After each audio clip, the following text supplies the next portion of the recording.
എല്ലാ കൂട്ടുകാർക്കും നല്ലൊരു ദിവസം ആശംസിച്ചുകൊണ്ട് മാമ്പഴത്തിന്റെ പുതിയ വീഡിയോയിലേക്ക് സ്വാഗതം. നമുക്ക് നേരെ ഗീതുവിന്റെ ഗോവിന്ദന്റെ ഇന്നത്തെ നല്ലൊരു വിശേഷം കണ്ടാലോ.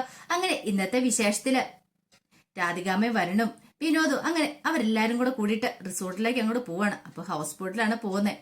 അങ്ങനെ പോണ സമയത്ത് രാധികാമ്മ സ്റ്റാഫിനോട് ചോദിച്ചു, അല്ല എത്ര സമയം എന്നറിയോ ഞങ്ങൾ അവിടെ വന്ന് വെയിറ്റ് ചെയ്യുന്നേ, ഞങ്ങളെ കൂട്ടിക്കൊണ്ടു പോകാനായിട്ട് ഇത്ര സമയം വേണോന്ന് ചോദിക്കുകയാണ്. പെട്ടെന്ന് തന്നെ സ്റ്റാഫ് പറഞ്ഞു, അയ്യോ അത് വേണം, ക്ഷമിക്കണം കേട്ടോ. അതെ, നിങ്ങളെ കൂട്ടിക്കൊണ്ട് വരാനായിട്ട് ഒരു കപ്പിൾസും കൂടെ വരുന്നുണ്ടായിരുന്നു ഞങ്ങളുടെ കൂടെ. ആ റിസോർട്ടിൽ അവർ ഹണിമൂൺ ആഘോഷിക്കാൻ വന്ന, പക്ഷെങ്കില് കുറച്ച് ദൂരെ ഹൗസ് ബോട്ടിൽ വന്നു കഴിയുമ്പോഴത്തേനും കപ്പിൾസിൽ ഒരാൾക്ക് ഛർദി വോമിറ്റിങ് തുടങ്ങി. അപ്പൊ നേരെ തിരികെ പിന്നീട് റിസോർട്ടിൽ കൊണ്ട് വൈകിട്ട് ഞങ്ങൾ ഇങ്ങോട്ട് വരുന്നത് ഇത്ര ലേറ്റ് ആയെന്ന് പറയണം. ഓ അങ്ങനെയാ കാര്യങ്ങളൊക്കെ. ഈ സമയം രാധികാമ്മ പതുക്കെ വരുന്നോണ്ട് പറയണേ, എടാ കപ്പിൾസ് ഉണ്ടെന്നാ പറഞ്ഞേ, ഒരു കാര്യം ചെയ്യ, നീ അവിടെ ചെന്നിട്ട് അവരെയൊന്ന് പരിചയപ്പെടണം കേട്ടോ. അവരുടെ ആ റൊമാൻറ്റിക് സീൻസ് കണ്ടിട്ട് നീ രേഖയെ എടുത്ത് ചെല്ലണം, അങ്ങനെ കാണിക്കണം. കാരണം രേഖേനെ സ്വന്തമാക്കാനായിട്ട് ഇനിയിപ്പോ അത് മാത്രമേ മാർഗമുള്ളൂ എന്ന് പറയാം. ഈ സമയം വരും പറഞ്ഞു, അതൊക്കെ ഞാൻ ഏറ്റമ്മേ, എന്തായാലും ഉറപ്പായിട്ട് ചെന്ന് അവരെ ഒന്ന് പരിചയപ്പെടുന്നുണ്ടെന്ന് പറയാ. പിന്നീട് രാധിക പറഞ്ഞു, കൊള്ളാല്ലേ, നമ്മൾ സൂപ്പർ വ്യൂ ഒക്കെ ഉണ്ടല്ലോ എന്ന് ചോദിക്കുക. അതെ, എങ്ങനെയെങ്കിലും ഈ റിസോർട്ട് വാങ്ങിക്കണം, എന്റെയും ഭയങ്കര ആഗ്രഹം അത്. എങ്ങനെയും ഗോവിന്ദനോട് പറഞ്ഞ് സമ്മതിപ്പിക്കണം, അമ്മ വേണം അതിന് മുൻകൈ എടുക്കാനെന്ന് പറയാ. ഈ സമയം വിനോദ് പറഞ്ഞു, എന്ത് ഭംഗിയല്ലേ ഇവിടെ കാണാനായിട്ട്. അങ്ങനെയല്ല അവര് അതിനെ ആസ്വദിച്ച് അങ്ങോട്ട് പോവാണ്. ഈ സമയത്ത് മുറിയില് ഛർദി എല്ലാം കഴിഞ്ഞ് ഗീതു ഗോവിന്ദന്റെ അരിയിലേക്ക് വരുവാണ്. ഗോവിന്ദന്റെ അരി വന്നപ്പം ഗോവിന്ദ ചോദിച്ചു, അല്ല ഛർദിയൊക്കെ കഴിഞ്ഞോന്ന് ചോദിക്കാം. പിന്നെ കഴിഞ്ഞോന്ന് ആകെപ്പാടെ തളർന്നു പോയെന്ന് പറയണം. അല്ല ക്ഷീണോ മറ്റോ ഉണ്ടോ?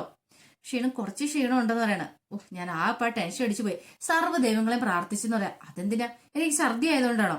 നിനക്ക് ഛർദി ആയതുകൊണ്ടല്ല, കാരണം നീ ഛർദ്ദിച്ച് ഇവിടെ കിടന്നിട്ടുണ്ടെങ്കിൽ നമ്മൾ ആദ്യ രാത്രി കൊളാവൂല്ലേ, അതുകൊണ്ട് നിനക്ക് ക്ഷീണമൊന്നും ഉണ്ടാവില്ലേ എന്ന് കഴിഞ്ഞ് പ്രാർത്ഥിച്ചാന്ന് പറയാം.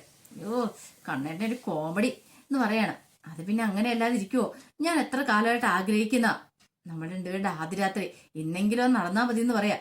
ഗീത പറഞ്ഞു, ആദ്യരാത്രിയെ കുറിച്ച് മാത്രം ചിന്തിച്ചാൽ മതി, എന്റെ ആരോഗ്യത്തെ കുറിച്ച് ഒരു ചിന്തയും വേണ്ടെന്ന് പറയാം. അങ്ങനെ പറയരുത്, നിന്റെ ആരോഗ്യത്തെ കുറിച്ച് എനിക്ക് ചിന്തയില്ലേന്ന് ചോദിക്കുക. പിന്നീട് ഗോവിന്ദ് നേരെ ഗീതിന്റെ അരിയിലേക്ക് എന്നൊരു ഉമ്മയൊക്കെ വെക്കാനങ്ങ് തുടങ്ങുവാണ്. പെട്ടെന്നാണ് കഥയിലൊരു മുട്ട് കേട്ടെ. ഓ ഇതാരാണോ എന്തോ. അങ്ങനെ പോയി കഥ തുറക്കുമ്പോ രണ്ട് സ്റ്റാഫുകൾ അങ്ങോട്ട് വന്നായിരുന്നു.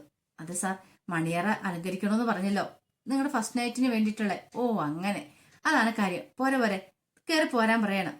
അത് പിന്നെ പെട്ടെന്ന് ഗീത് പറഞ്ഞു, എനിക്ക് നന്നായിട്ട് വിശക്കുന്നുണ്ട്, പുറത്തുപോയി ഫുഡ് കഴിക്കണം. നമുക്ക് ഫുഡ് കഴിച്ചിട്ട് വരുമ്പോഴത്തേന് ഇവിടെ ഒരു റെഡിയാക്കി വെച്ചോളൂ ഒരുക്കി. ഒരു കാര്യം നമുക്ക് പുറത്തു പോവാം. എന്നാ ശരി, ഒരു കുറച്ച് സമയം ഞങ്ങൾ ഡ്രസ്സ് ഒന്ന് ചേഞ്ച് ചെയ്തോട്ടെ, ഞങ്ങൾ ഫുഡ് കഴിക്കാൻ പോണ സമയത്ത് നിങ്ങളുടെ ഇവരെല്ലാം അലങ്കരിച്ചോളാൻ പറയണം. ശരിയെന്നും പറഞ്ഞിട്ട് അവര് പുറത്തേക്കുക. ഈ സമയം കഥ കടച്ച് ഗീതവും കൂതും കൂടെ അവിടെ ഇരിക്കുവാണ്. പിന്നീട് അവരിങ്ങനെ പുറത്ത് നിൽക്കുന്ന സമയത്താണ് രാധികാമ്മ വരണം വിനോദവും ഒക്കെ അവരോടെ വരുന്നത്. അപ്പൊ നോക്കിക്കഴിഞ്ഞപ്പോ രണ്ട് സ്റ്റാഫുകൾ ഇങ്ങനെ തട്ടവും പിടിച്ച് മണിയറ ഒരുക്കാനുള്ള സെറ്റപ്പ് ആയിട്ട് നിൽക്കുന്നത് കണ്ടു. പെട്ടെന്ന് വിനോദം വന്നിട്ട് ചോദിച്ചു, ഇതെന്താ ഇതിങ്ങനെ പാത്രം പിടിച്ച് ഇവിടെ നിൽക്കണേ നിൽക്കുക. അതെ, ഇതിനകത്ത് കപ്പിൾസ് ഉണ്ട്, അപ്പൊ അവര് ഡ്രസ് ചേഞ്ച് ചെയ്തോണ്ടിരിക്കുക. അപ്പൊ അവരുടെ മണിയറയ്ക്ക് അലങ്കരിക്കാനുള്ള സാധനങ്ങളാന്ന് പറയാ. ഇത് കേട്ടതും വരൻ രേഖനെ നോക്കുവാണ്. വരും പറഞ്ഞു, അല്ല ഞങ്ങളുടെ മുറിയുടെ മണിയറയും കൂടെ ഒന്ന് അലങ്കരിച്ച് തരുമെന്ന് ചോദിക്കും. അതെന്താ, ഷുവറായിട്ട് അലങ്കരിച്ച് തരാലോ എന്ന് പറയണം. ഈ സമയം രാധികാമ്മ വരണ്ടെന്ന് നോക്കി. രേഖയ്ക്കാണ് ഭയങ്കര ടെൻഷൻ, എങ്ങനെയെങ്കിലും മുടക്കിയേ പറ്റുള്ളൂ, എന്തൊക്കെയോ മനസ്സിൽ വരണായിട്ട് ഉദ്ദേശിക്കുന്നുണ്ട്, അതുകൊണ്ടാണ് ഇങ്ങനെ. പിന്നീട് അവരങ്ങനെ നടന്നു പോവാണ്. ഈ സമയം വിനോദ് പ്രിയോട് ചോദിച്ചു, നമുക്കൂടെ ഒരു മണിയറെങ്കിൽ അലങ്കരിച്ചാലോ, ഒന്നും മിണ്ടാതിരിക്കുക, അവിടെ കയറി വരാനും പറഞ്ഞിട്ട് വിനോദിന്റെ കൈയും പിടിച്ചവണ്ട് കയറി പോവാണ്. പിന്നീട് ഗീതവും ഗോവിന്ദും കൂടെ പുറത്തേക്ക് വരുവാണ്. അങ്ങനെ പുറത്തേക്ക് വന്നു കഴിയുമ്പോൾ സ്റ്റാഫുകളുടെ രണ്ടും പുറത്ത് ഇരിക്കുന്നുണ്ടായിരുന്നു. ഇനി നിങ്ങൾ കയറി അകത്തേര് അലങ്കരിച്ചോളാൻ പറയണം. ശരിയെന്ന് പറഞ്ഞാൽ അവര് അകത്തേക്ക് അങ്ങോട്ട് കയറി പോവാ. ഈ സമയത്ത് രണ്ടുപേരും കൂടെ വർത്താനം പറഞ്ഞ് നേരെ ഫുഡ് കഴിക്കാനായിട്ട് വന്നിരിക്കുക. ഈ സമയം ഗീത് നോക്കിക്കഴിഞ്ഞപ്പോഴത്തേനും നല്ലൊരു കൃഷ്ണന്റെ വിഗ്രഹം അവിടെ ഇരിക്കുന്നുണ്ട്. ആഹാ കൊള്ളാലോ, അതെ എനിക്ക് അവിടെ പോയി പ്രാർത്ഥിക്കണം എന്ന് പറയാം. ഇത് കേട്ടതും ഗോവിന്ദ് വെച്ച്, പ്രാർത്ഥിക്കാനായിട്ടാ? അതെ, എന്താ എനിക്ക് പ്രാർത്ഥിക്കാൻ പാടില്ല എന്ന് നിൽക്കും. അല്ല ഇപ്പൊ നീ എന്ത് കാര്യത്തെ കുറിച്ചാ പ്രാർത്ഥിക്കാൻ പോകുന്നേ? എനിക്കാണോ പ്രാർത്ഥിക്കാൻ കാരണമില്ലാത്ത 100 കാര്യങ്ങളുണ്ടെന്ന് പറയാം. കൊള്ളാം, അതെനിക്ക് മനസ്സിലായെന്ന് പറയാം. നിനക്ക് 100 കാര്യങ്ങൾ പ്രാർത്ഥിക്കാൻ കാണും, പക്ഷേ എന്നെ കുറിച്ച് എന്തിനും പറയാൻ കാണുമോ?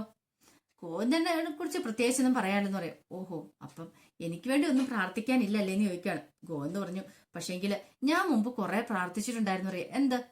അതെ, ഞാൻ ബ്രഹ്മചാരിയായിട്ട് ഇരിക്കണമെന്നായിരുന്നു എന്റെ പ്രാർത്ഥന. കൃഷ്ണന്റെ മുന്നിൽ പോയി എപ്പോഴും ഞാൻ പ്രാർത്ഥിക്കുമായിരുന്നു. ഇത്രയും കാലം ആ പ്രാർത്ഥന കേട്ടു, പക്ഷെ ഇപ്പോഴത് കേട്ടില്ല എന്ന് പറയാം. അതെന്താ? ഞാൻ അയ്യപ്പനോട് കഴിഞ്ഞ ദിവസം അതിനെക്കുറിച്ച് തുറന്നു പറഞ്ഞായിരുന്നു. അപ്പൊ അതിന്റെ ശക്തി അങ്ങോട്ട് പോയി.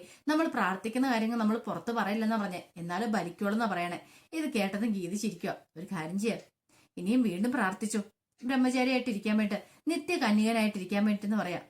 വേണ്ട വേണ്ട, അത് വേണ്ടാന്ന് പറയണം. ഗീത പറഞ്ഞു, ഒരു കാര്യം ചെയ്യാം, കണ്ണേട്ടൻ ഇവിടെ ഇരിക്കുക, ഞാൻ പോയി ഒന്ന് പ്രാർത്ഥിച്ചിട്ട് വരാന്ന് പറയാം. ഇത് കേട്ടതും ഗോവിന്ദ് പറഞ്ഞു, അതെ, പ്രാർത്ഥിക്കാൻ പോകുമ്പോ ഒരു കാര്യം കൂടെ പ്രാർത്ഥിക്കണം, നല്ലൊരു പെൺകുഞ്ഞാവനെ കിട്ടാനായിട്ട്. ഓ, പെൺകുഞ്ഞാവ എനിക്കറിയാം എന്തിനു വേണ്ടിയിട്ടാണ്, രാധികാമ്മയുടെ പേരിടാനല്ലേ. അത് പിന്നെ അങ്ങനെ പറഞ്ഞ രാധു എന്ന് വിളിക്കണം എന്നൊക്കെ നേരത്തെ പറഞ്ഞ എന്റെ മനസ്സിൽ കിടപ്പുണ്ട്, അതങ്ങോട്ട് മനസ്സിൽ വെച്ചാൽ മതി.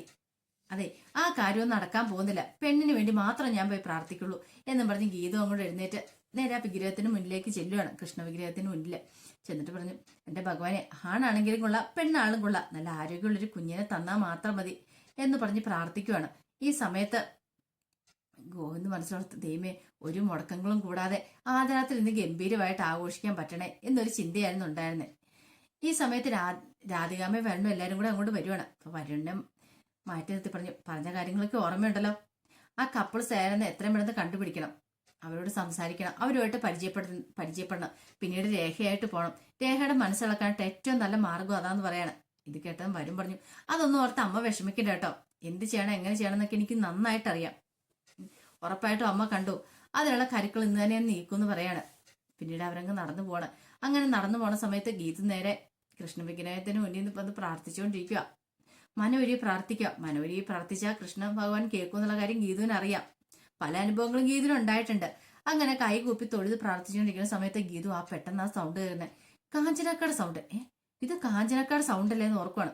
പെട്ടെന്ന് ഗീതു തിരിഞ്ഞു നോക്കി കഴിഞ്ഞപ്പം കാഞ്ചനയും വരുണും വിനോദും എല്ലാരും കൂടെ അങ്ങോട്ട് വരുന്ന കാഴ്ച കാണുന്നേ. ദൈവമേ, ഇതെന്താ പോലും ഇവർ ഇങ്ങോട്ട് വരുന്നത്? അവർക്ക് വിശക്കുന്നുണ്ടായിരുന്നു, അവർ ഫുഡ് കഴിക്കാൻ വേണ്ടി അങ്ങോട്ട് വന്നതായിരുന്നു. പക്ഷെ ഗീതു ഇതാരും പ്രതീക്ഷിച്ചില്ല. ഗോവിന്ദേട്ടനാണെങ്കിൽ അവിടെ ഡൈനിങ് റൂമിൽ ഇരിക്കുന്നുണ്ട് താനും. ദൈവമേ, ഇനിയിപ്പോ എന്ത് ചെയ്യും, ആകെപ്പാടെ പെട്ടുപോയല്ലോ. തന്റെ മുഖം കണ്ട അതിനേക്കാളും പ്രശ്നമാവും. ഗീതു പെട്ടെന്ന് ആ ഷോൾ എടുത്ത് തലവഴി അങ്ങോട്ട് ഇടുവാണ്. ഇവിടെ പ്രാർത്ഥിച്ചുകൊണ്ട് നിൽക്കുന്നതായിട്ട് ഇവിടെ അങ്ങോട്ട് നിൽക്കുക. ഇപ്പൊ ഇവിടെ നനങ്ങിയിട്ടുണ്ടെങ്കിൽ തന്റെ ഗോവിന്ദേട്ടന്റെ കാര്യത്തിലൊരു തീരുമാനമാവുമെന്ന് മനസ്സ് വിചാരിക്കുക.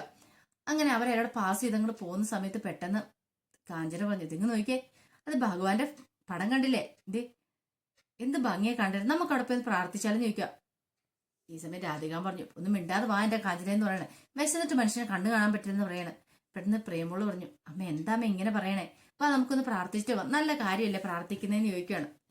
രാധികാൻ പറഞ്ഞു, ഓഹോ, അപ്പൊ നിങ്ങൾ പ്രാർത്ഥിക്കാനാണോ അവിടെ നിന്ന് ഇങ്ങോട്ട് വന്നേന്ന് ചോദിക്കുക. അങ്ങനെയൊന്നുമില്ല അമ്മേ, പ്രാർത്ഥിച്ച് കഴിയുമ്പോൾ മനസ്സിനും ഒരു സുഖമല്ലേ, അതുകൊണ്ട് വരാൻ പറയണം. ഗീതുവിന് എന്ത് ചെയ്യണമെന്ന് അറിയത്തില്ല, എഴുന്നേറ്റ് ഓടണോ നിൽക്കണോ എന്ന് പോലും അറിയത്തില്ലാത്ത വല്ലാത്തൊരവസ്ഥ.